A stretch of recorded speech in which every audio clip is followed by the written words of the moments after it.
Welcome to Royal Kitchen. Today we'll be making cake. Take 6 eggs. Now beat it.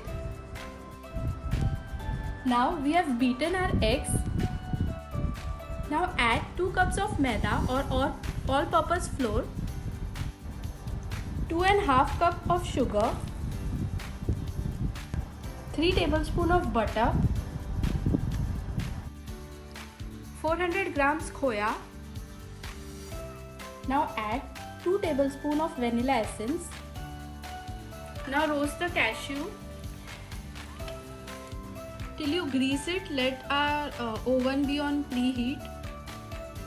Now dust some maida and then we'll pour our batter into it. Now let it bake. And see, our yummy cake is ready. I've garnished it with some nuts. If you like this recipe, please like, share and subscribe.